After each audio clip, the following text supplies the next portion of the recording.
প্রিয় শিক্ষার্থীরা আমার শুভেচ্ছা নিও। আশা করছি তোমরা সবাই ভালো আছো, সুস্থ আছো। শিক্ষার্থীরা, করোনা সংক্রমণ অনেকটাই বেড়ে গিয়েছে। আশা করছি তোমরা সবাই স্বাস্থ্যবিধি মেনে চলছো এবং তোমরা তোমাদের পড়াশোনাটাও ঠিকমতো করছো। শিক্ষার্থীরা, চলো তাহলে আজকে আমাদের ক্লাসে আমরা চলে যাই। আমি তাসনিম খায়ের, প্রভাষক, দর্শন বিভাগ, ঢাকা কলেজ, ঢাকা, তোমাদের সাথে আছি। শিক্ষার্থীরা, প্রিভিয়াস ক্লাসগুলোতে আমি তোমাদেরকে প্রথম অধ্যায়ের উপর ক্লাসগুলো নিয়েছিলাম। তো আজকে আমরা একটা নতুন অধ্যায় শুরু করছি, সেটা হচ্ছে তৃতীয় অধ্যায়। তৃতীয় অধ্যায়ের যে শিরোনাম সেটি হচ্ছে যুক্তির উপাদান, বা যেটাকে আমরা বলছি এলিমেন্টস অফ আর্গুমেন্ট। শিক্ষার্থী, আজকের ক্লাসটি শুরু করার আগে আমরা প্রিভিয়াস ক্লাস কি জেনেছিলাম সেটা একটু জেনে নিই। শিক্ষার্থীরা, প্রিভিয়াস ক্লাসে আমি তোমাদেরকে যুক্তিবিদ্যার বিভিন্ন যুক্তিবিদ্যা কর্তৃক যে সংজ্ঞাগুলো রয়েছে এবং যুক্তিবিদ্যার যে সন্তোষজনক সংজ্ঞা রয়েছে সেগুলো নিয়ে আলোচনা করেছিলাম।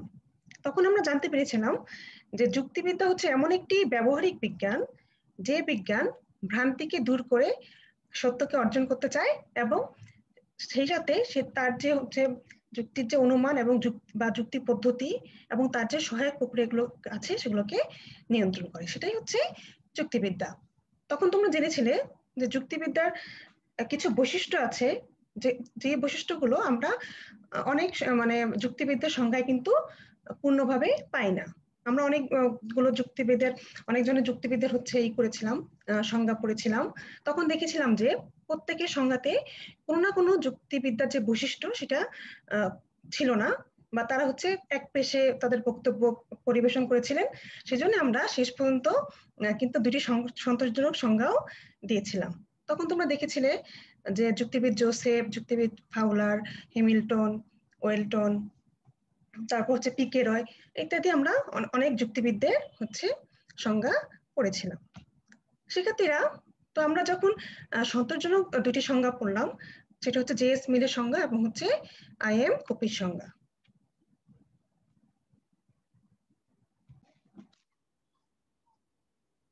শিক্ষার্থীরা, আমরা যে অন্যান্য যুক্তিবিদের সংজ্ঞা পড়েছিলাম সেই সংজ্ঞায় দেখেছিলাম যে হচ্ছে কোন যুক্তিবিদ হচ্ছে যুক্তিবিদ্যাকে বিজ্ঞান বলেছেন, কোন যুক্তিবিদ যুক্তিবিদ্যাকে কলা বলেছেন, তাই না? কোন যুক্তিবিদ হচ্ছে তার যে সহায়ক প্রক্রিয়াগুলো রয়েছে যুক্তিবিদ্যা সেসবের কোনো উল্লেখই করেননি, আবার অনেকেই করেছেন, একটি বা দুটি করেছেন। তো সেক্ষেত্রে আমরা দেখিয়েছিলাম কি যে সন্তোষজনক মত আসলে পাওয়া যাচ্ছে না অন্যান্য যুক্তিবিদ্যার ধারণাতে, কিন্তু আমরা জে এস মিল এবং আই এম কপির যে সংজ্ঞা দুটি রয়েছে সেই সংজ্ঞা দুটিতে যুক্তিবিদ্যার হচ্ছে সন্তোষজনক যে সংজ্ঞাটি সেটা আমরা পেয়েছিলাম। তখন তোমরা দেখেছিলে যে মিল কি বলেছিলেন। মিল বলেছিলেন যুক্তিবিদ্যা হচ্ছে বোধ শক্তির সেসব ক্রিয়া পদ্ধতি সাক্ষ্য বিচারের জন্য অপরিহার্য তাদের বিজ্ঞান, যা হচ্ছে জ্ঞাত সত্য থেকে অজ্ঞাত সত্যে উপনীত হবার পদ্ধতি এবং তার সহায়ক অন্যান্য বুদ্ধিমূলক ক্রিয়াসমূহ তাদের উভয়ের বিজ্ঞান।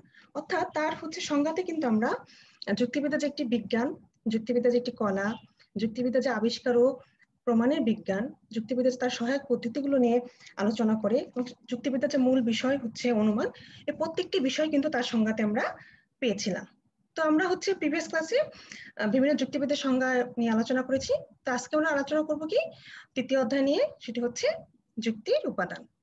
সেক্ষেত্রে তোমরা জানো যে যেসব বিষয়গুলো নিয়ে কোনো যুক্তি গঠন করা হয় তাকেই বলা হয় যুক্তির উপাদান।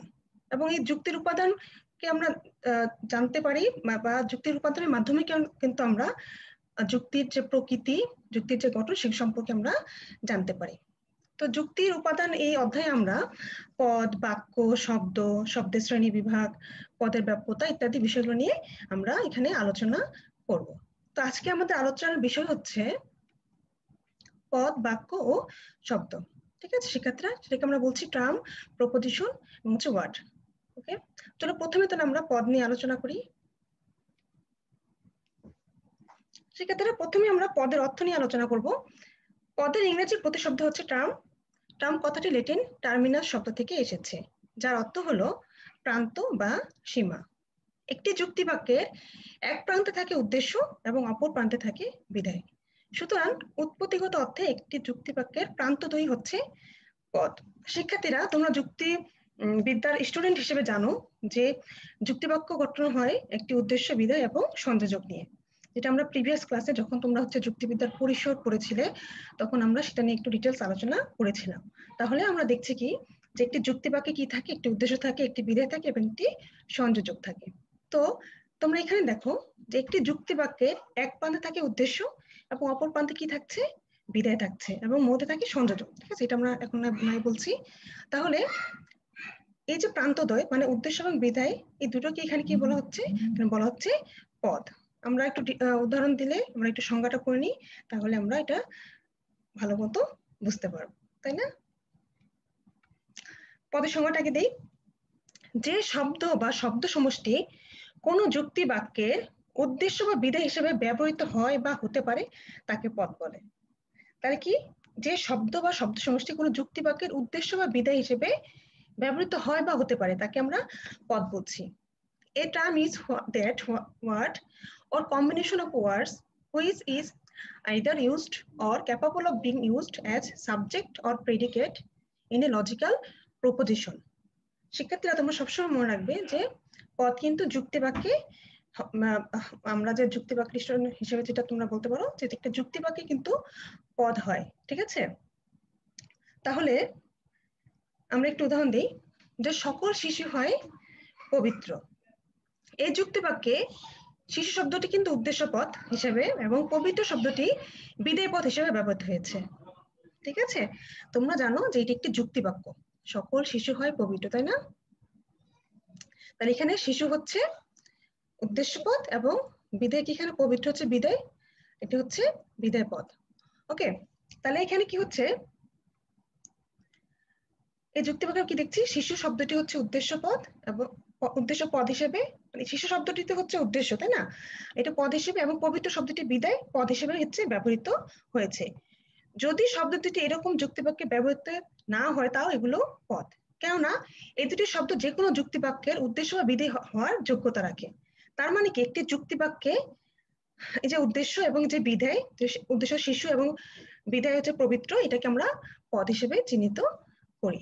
আশা করি শিক্ষার্থী তোমরা বুঝতে পেরেছো। তাহলে আমরা যে সংজ্ঞার সাথে দেখতে পারি যে শব্দ বা শব্দ সমষ্টি কোনো যুক্তি বাক্যের উদ্দেশ্য বা বিধেয় হিসেবে ব্যবহৃত হয় বা হতে পারে তাকে আমরা পদ বলছি। তাহলে একটা যুক্তি বাক্যে আমরা দেখছি কি উদ্দেশ্য এবং বিধেয় হিসেবে যে ব্যবহৃত হয়েছে শিষ্য এবং পবিত্র, এদেরকে আমরা পদ বলছি। অর্থাৎ আমরা কি বলতে পারি, শুধু যুক্তি বাক্যে ব্যবহৃত হওয়ার গুণের জন্য নয়, বরং ব্যবহৃত হওয়ার যোগ্যতা থাকার উপরও কোনো শব্দ বা শব্দ সমষ্টি পদ হওয়ার নির্ভর করে। ঠিক আছে, তাতে যোগ্যতা আছে কোনো ব্যবহৃত হওয়ার যেসব শব্দ শব্দ সমষ্টি, তাকে আমরা পদ বলতে পারি। এদিক থেকে মানুষ, ফুল, পাখি, মরণশীল, সুন্দর ইত্যাদি শব্দগুলো পদ, কেননা এই শব্দগুলো কোনো যুক্তি বাক্যের উদ্দেশ্য বা বিধেয় অথবা উদ্দেশ্য বা বিধেয় যে কোনো উভয়ই হওয়ার যোগ্যতা রাখে। তাহলে শুধুমাত্র যুক্তি বাক্যে ব্যবহৃত হবে তা নয়, সেই গুণটার জন্য নয়, বরং ব্যবহৃত হওয়ার যোগ্যতা থাকার যদি থাকে তাহলে সেটা পদ হিসেবে চিহ্নিত হতে পারে। আবার আমরা যদি বলি জাতিসংঘের বর্তমান মহাসচিব, বাংলাদেশের রাজধানী ইত্যাদি শব্দগুচ্ছ পদ, কেননা এগুলো কোনো যুক্তি বাক্যের উদ্দেশ্য বা বিধেয় অথবা উদ্দেশ্য বিধেয় উভয় হওয়ার যোগ্যতা রাখে, তাহলে এগুলো পদ হবে। তাই আমরা সবশেষে বলতে পারি কি, যে শব্দ বা শব্দ সমষ্টি কোনো যুক্তি বাক্যের উদ্দেশ্য বা বিধেয় হিসেবে ব্যবহৃত হয় বা হতে পারে সেসব শব্দ বা শব্দ সমষ্টিকে পদ বলে। ঠিক আছে, আমরা আরেকটা উদাহরণ দেখি। গরু হয় চতুষ্পদ, তাই না? এখানে কি হচ্ছে, গরু হচ্ছে উদ্দেশ্য, চতুষ্পদ হচ্ছে বিধেয়, আর এই হয়টা হচ্ছে সংযোজক। যেটা তোমরা জানো যুক্তি বাক্য গঠনের ক্ষেত্রে তিনটি বিষয় খুবই দরকার, সেটা হচ্ছে উদ্দেশ্য, বিধেয় এবং সংযোজক। তাহলে এখানে গরু উদ্দেশ্য এবং চতুষ্পদ হচ্ছে বিধেয়। এই গরু এবং চতুষ্পদ দুটি হচ্ছে পদ। আবার আমার ছোট ভাই হয় মেধাবী ছাত্র, তাহলে আমার ছোট ভাই এবং মেধাবী ছাত্র, এই যে শব্দত্রয় বা শব্দদ্বয় আছে এই বিধেয়, এই দুইটি কিন্তু পদ। তারপর Aristotle is the father of logic, এখানে Aristotle the father of logic, এখানে এই উদ্দেশ্যটা একটি পদ এবং বিধেয়টা একটি পদ হিসেবে চিহ্নিত করি আমরা। ঠিক আছে, আসলে আমরা দেখি বিভিন্ন যুক্তিবিদ কর্তৃক প্রদত্ত সংজ্ঞা। যুক্তিবিদ মেলন বলেন, একটি পদ হলো একটি শব্দ বা কতগুলো শব্দের সমষ্টি যা একটি যৌক্তিক বাক্যের একটি উপাদান গঠনে সক্ষম। ঠিক আছে, তার এলিমেন্টস অফ মডার্ন লজিক গ্রন্থে তিনি এই কথাটি বলেন। যুক্তিবিদ পিকে রয় বলেন, পদ হলো একটি যুক্তিবাক্যের উদ্দেশ্য বা বিধেয়, অর্থাৎ একটি বাক্যে বা যুক্তিবাক্যে যার সম্পর্কে কিছু বলা হয় অথবা যা কিছু বলা হয় তাই পদ, তাই না শিক্ষার্থীরা? ব্রিটিশ যুক্তিবিদ ও লেখক H.W. জোসেফ বলেন, পদ বলতে আমরা এমন কোনো শব্দ বা শব্দ সমষ্টি বোঝাতে পারি যা কোনো যুক্তিবাক্যের উদ্দেশ্য অথবা বিধেয় হিসেবে ব্যবহৃত হওয়ার যোগ্যতা রাখে।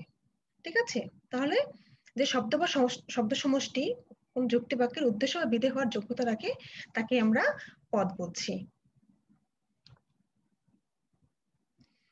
পদের প্রকৃতি বিশ্লেষণ করে বোঝা যায় যে একটি পদ সবসময় একটি চিন্তার বিষয়, কিন্তু এই বিষয়কে যে বাস্তবে অস্তিত্বশীল হতে হবে এমন কোনো কথা নেই। প্রতিটি পদে কোনো না কোনো বাস্তব বা কাল্পনিক বস্তু বা গুণের প্রতিনিধিত্ব করে। প্রতিটি পদে কোনো একটি ধারণার প্রতিরূপ, তাই না? একটি পদ কোনো বিশিষ্ট ধারণার প্রতিরূপ হতে পারে, যেমন বাংলাদেশ। আবার কোনো ধারণার প্রতিরূপ, সাধারণ কোনো ধারণারও প্রতিরূপ হতে পারে, যেমন মানুষ। কাজেই দেখা যায় যে একটি পদের একদিকে যেমন ধারণার দিক রয়েছে, অন্যদিকে অস্তিত্বের দিক রয়েছে, তাই না? আমরা যখন ধারণায় করি, আমাদের মনে যখন ধারণাটা থাকে একটা বিশিষ্ট ধারণা যে বাংলাদেশ, তাই না? এটা একটা ধারণা আছে, কিন্তু এটা কিন্তু যখন বাস্তবে আমরা হচ্ছে এভাবে তো বাংলাদেশকে দেখানো যায় না, তাই না? কিন্তু আমরা যখন এটা প্রয়োগ করি যুক্তি বাক্যে, তখন কিন্তু সেটা পদ। আবার যখন কোনো সাধারণ প্রতিরূপ মানুষ, তাই না?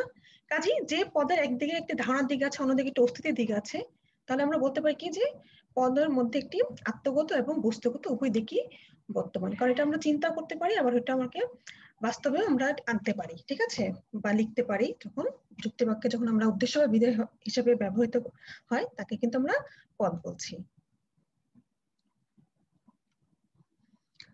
ব্যাপকত্বে যদি আমরা পদকে ধরি, কোনো কোনো যুক্তিবিদ পদ কথাটিকে একটু ব্যাপকত্বে ব্যবহার করেন। তাদের মতে কোনো যুক্তিবাক্যের উদ্দেশ্য বা বিধেয় রূপে ব্যবহারযোগ্য শব্দ বা শব্দ সমষ্টিকেই পদ বলে।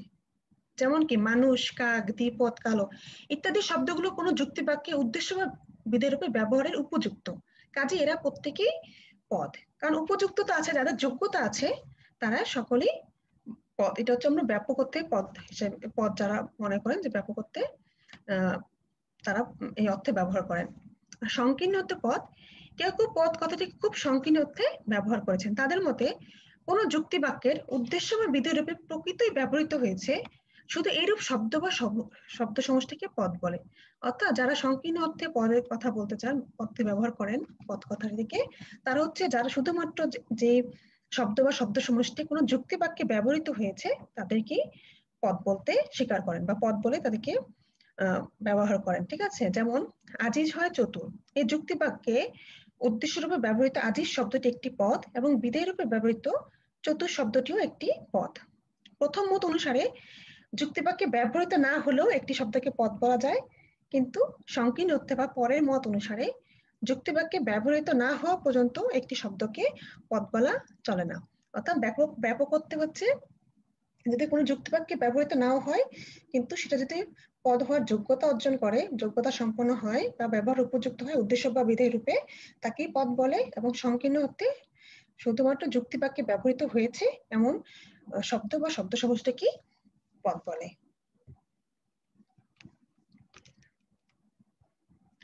আসলে আমরা এখন দেখে নিই বাক্য। আশা করছি পদ সম্পর্কে তোমাদের একটু ধারণা হয়েছে।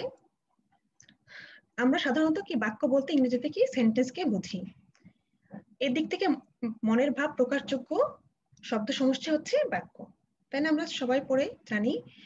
তাহলে সাধারণভাবে বাক্য বিভিন্ন রকম হতে পারে, যেমন বিবৃতিমূলক বাক্য, প্রশ্নবোধক বাক্য, আদেশ নিষেধমূলক বাক্য, আনন্দ বেদনামূলক বা বিস্ময়সূচক বাক্য, তাই না? আমরা সবাই জানি এগুলো। কিন্তু যুক্তিবিদ্যায় কিন্তু আমরা একটি বিশেষ ধরনের বাক্য নিয়ে কাজ করি। আর আমরা জানি যে যুক্তিবিদ্যা হচ্ছে যুক্তি সংক্রান্ত বিদ্যা। যুক্তি গঠিত হয় কিছু বিশেষ প্রকৃতির বাক্য নিয়ে, যাকে আমরা যুক্তি বাক্য বলি।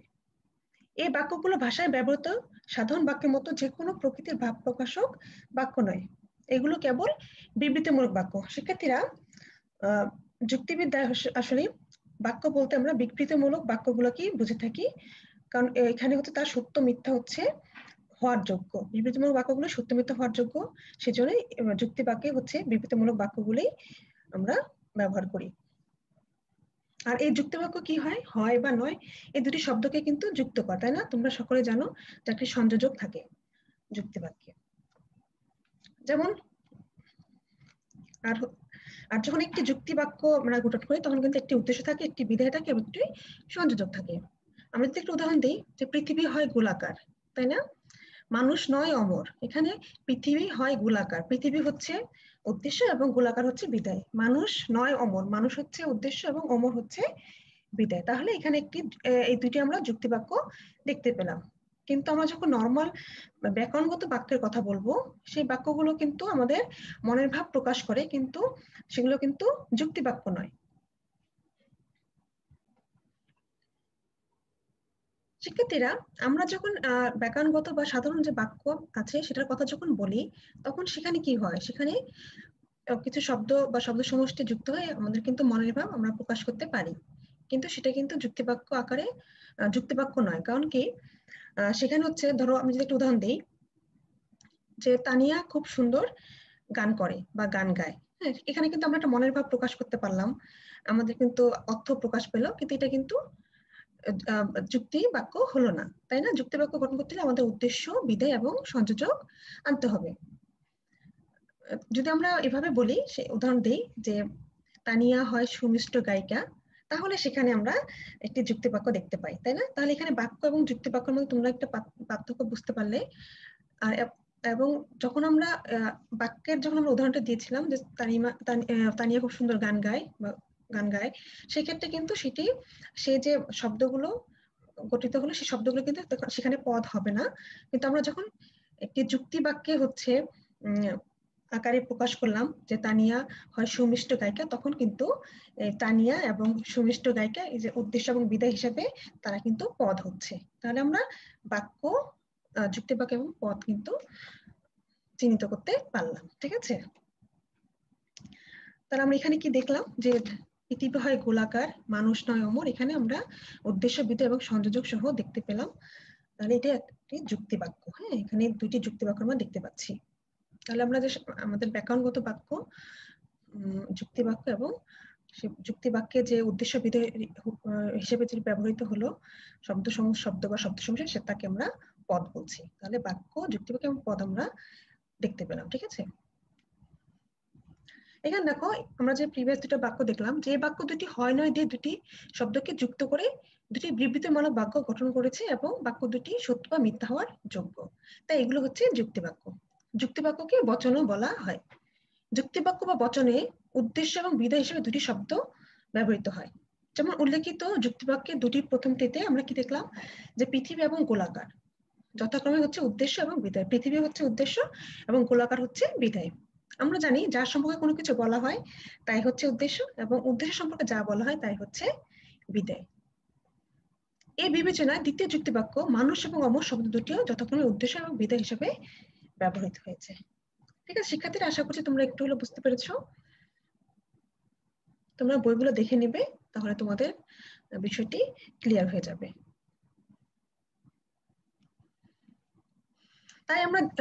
তাই দেখা যায় যে সাধারণ বাক্য নয়, পদের সম্পর্ক রয়েছে যুক্তি বাক্যের সাথে।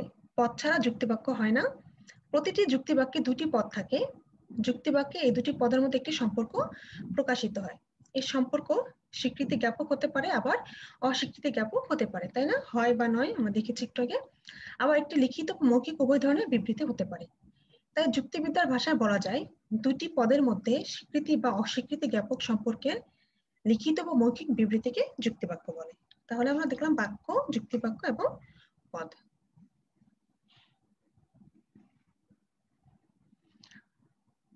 আসলে আমরা এখন শব্দ সংজ্ঞাটি পড়ি। শব্দ বলতে আমরা কি বুঝি, আমরা শব্দের শ্রেণীবিভক্তিও জানি। এক বা একাধিক বর্ণের সমষ্টি যখন কোনো অর্থ প্রকাশ করে তখন তাকে শব্দ বলে। অর্থাৎ শব্দ হচ্ছে অর্থপূর্ণ বর্ণ বা বর্ণ সমষ্টি, যেমন কে, কই, বই, টেবিল, হইচই ইত্যাদি। ঠিক আছে, অর্থপূর্ণ সব বর্ণ বা বর্ণ সমষ্টি শব্দ। কিন্তু যুক্তিবিদ্যায় কিন্তু সব শব্দই পদ নয়। পদ হওয়ার যোগ্যতা অযোগ্যতা ভিত্তিতে যুক্তিবিদ্যা শব্দকে 3 ভাগে ভাগ করেছেন।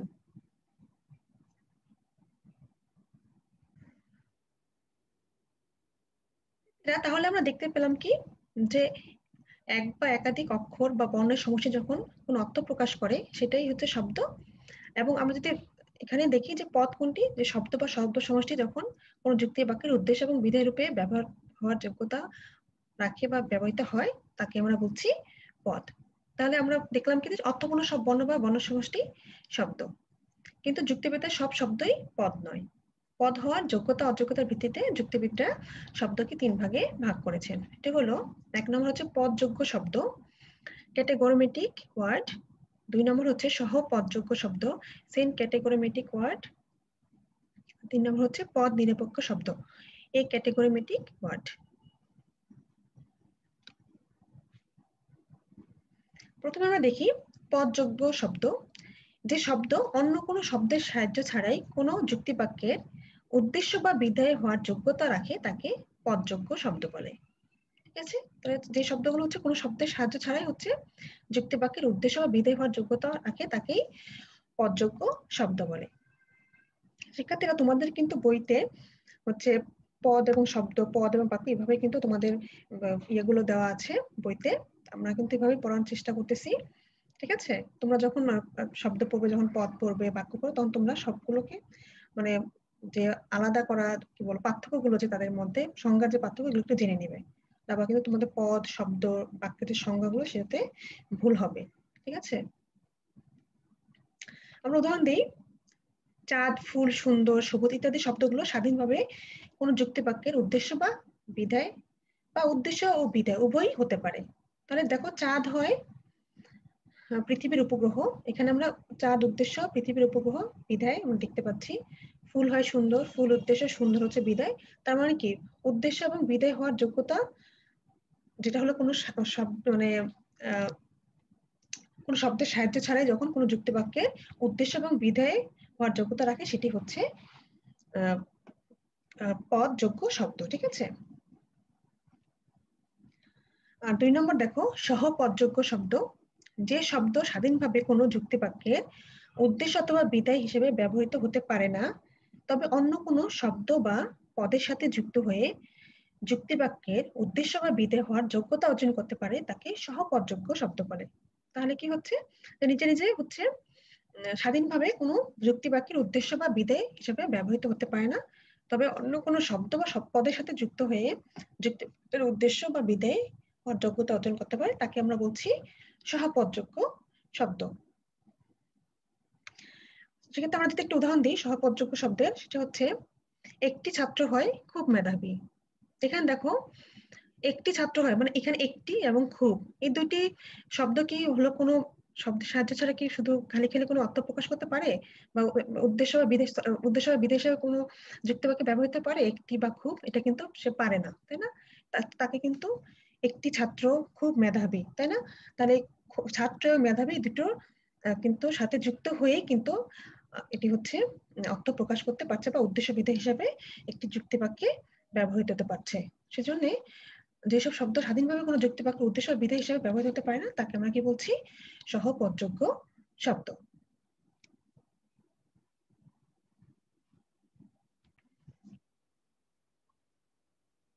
শিক্ষার্থীরা, তাহলে আমরা দেখলাম কি যে হচ্ছে সহপদযোগ্য শব্দগুলো অন্য কোনো শব্দের সাহায্য নিয়ে কিন্তু একটি যুক্তিবাক্যের উদ্দেশ্য বা বিধেয় হিসেবে ব্যবহৃত হয়, তাছাড়া কিন্তু তারা সেটি পারে না। ওকে, তাছাড়া উদাহরণ দিতে আমরা দেই এবং, যদি, তাহলে, এইসব শব্দগুলো কিন্তু কোনো শব্দের সাহায্য ছাড়া একটি যুক্তিবাক্যের উদ্দেশ্য বা বিধেয় হিসেবে ব্যবহৃত হতে পারে না বা যোগ্যতা অর্জন করতে পারে না। 3 নম্বর দেখো, পদ নিরপেক্ষ শব্দ। যে শব্দ স্বাধীনভাবে কোনো যুক্তিবাক্যের উদ্দেশ্য বা বিধেয় হিসেবে ব্যবহৃত হতে পারে না, এমনকি কোনো পদের সাহায্য নিয়েও কোনো যুক্তিবাক্যের উদ্দেশ্য বা বিধেয় হতে পারে না, তাকে পদ অযোগ্য বা পদ নিরপেক্ষ শব্দ বলে। ঠিক আছে, পদ অযোগ্য শব্দ কখনই পদ হতে পারে না।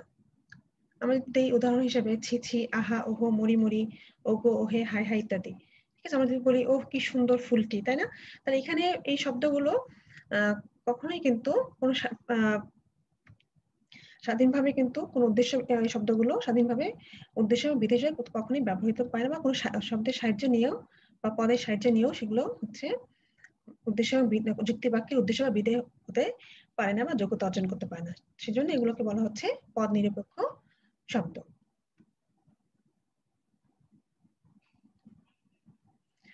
শিক্ষার্থীরা আসো আমরা এখন পদ এবং শব্দের মধ্যে পার্থক্য দেখি। যদি প্রথমে সংজ্ঞার দিক থেকে পার্থক্য দেখি, যে কোনো অর্থপূর্ণ বর্ণ বা বর্ণ সমষ্টিকে শব্দ বলে। পক্ষান্তরে যে শব্দ বা শব্দ সমষ্টি স্বাধীনভাবে কোনো যুক্তি বাক্যের উদ্দেশ্য বা বিধেয় হিসেবে ব্যবহৃত হতে পারে তাকে পদ বলে। গঠনগত দিক থেকে দেখি, কেবলমাত্র বর্ণ বা বর্ণ সমষ্টি দ্বারাই শব্দ গঠিত হয়, অন্যদিকে পদ গঠিত হয় শব্দ অথবা শব্দ সমষ্টি দ্বারা। শব্দ ও পদের অস্তিত্বগত সংখ্যার দিক দিয়ে, শব্দ সবসময় একটি শব্দ, কিন্তু পদ একটি মাত্র শব্দ হতে পারে বা একাধিক বা বহু শব্দ দ্বারা গঠিত হতে পারে। যেমন ঢাকা কলেজ ছাত্র ইত্যাদি প্রত্যেকটি এক একটি শব্দ, কিন্তু ঢাকা কলেজের ছাত্র এই তিনটি শব্দ মিলে একটি পদ হতে পারে যখন একটি যুক্তিবাক্য কিভাবে ব্যবহার হতে হবে, যে সাকিব হয় ঢাকা কলেজের ছাত্র।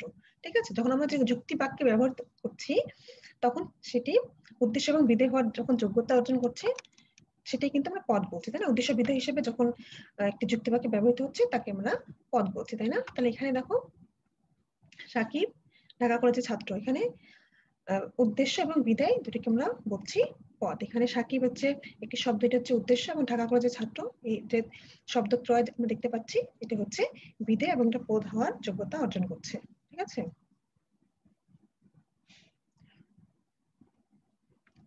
ব্যবহারের দিক থেকে শব্দ সাধারণভাবে ভাষায় ব্যবহৃত হয়, পক্ষান্তরে পদ কেবল ভাষার একটি অংশ যেটা আমরা বলছি যুক্তি বাক্যে ব্যবহৃত হয়।